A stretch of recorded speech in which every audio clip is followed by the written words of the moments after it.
در پس سپیشل نامه سلامونه ستړي مسئ تاسو دشال تلویزیون څخه د لنډو خبرونو لیدونکي سمو قربانم سلیپاکا کړ.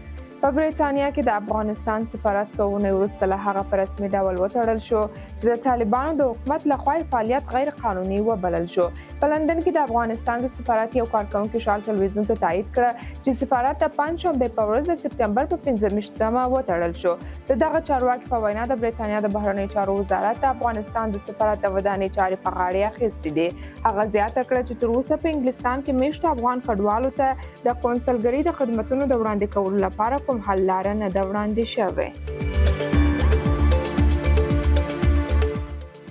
د طالبانو د حکومت د مخابراتي خدمتونو د تنظیم ادارې اطراف ویلي دي چې د دې ادارې د طرز عملونو له مخې مخابراتي شبکې مکلف دي چې ټول فعال سیم کارتونه ثبت او راجستر کړي. د یادې ادارې ویان زیاتوي چې اوس مهال په هیواد کې 25 میلیونه سیم کارتونه فعال دي چې له دې ډلې څخه 12.5 میلیونه سیم کارتونه ثبت شوي او دا لړۍ روانه ده. د پاکستان د سرحدونو په چارو کې د دولت وزیر امیر مقام په بلوچستان کې د افغان کډوالو له یو کمپ څخه د لیدنې پر مهال ویلي د افغان کډوالو د اوسېدلو د کارتونو ارزونه بیرته تمدیدوي. دغه پاکستاني چارواکي قلعه عبدالله په سرانان کمپ کې کډوالو ته ویلي دي چې پاکستان شاید له څېړنو وروسته ځینې خاص حاشیوي کارتونه بیرته د اعتبار وړ وګرځوي.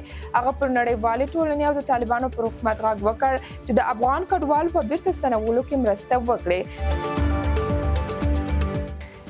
د جمعې په ورځ د سپتامبر په 28مه د هامبورګ پولیسو د 100 میلیونو یورو په ارزښت 2 ټنه کوکاین کشف اعلان کړه او ویل د دې قضیې په تړاو تر اوسه 12 کسان نیول شوي دي.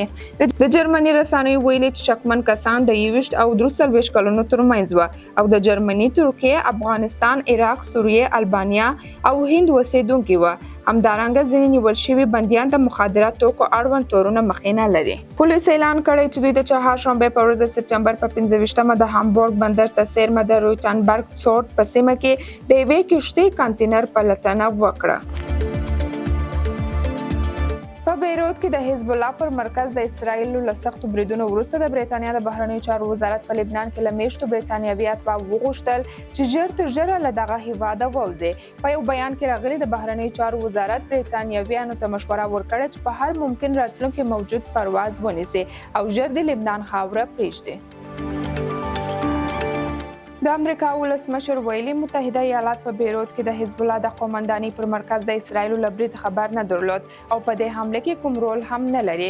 بایدن زیاته کړه چې په بیروت کې د اسرایلو د برید په اړه ډیرو جزئیاتو ته اړتیا لري. تر دې مخکې د امریکا د دفاع وزارت پینټاګون ویلي و چې دوی ته د یاد برید په اړه خبرداری نه ورکول شوی او د امریکا د دفاع وزیر هم هغه وخت له خپل اسرایلي سیاست سره خبرې کولې چې دا برید روان و.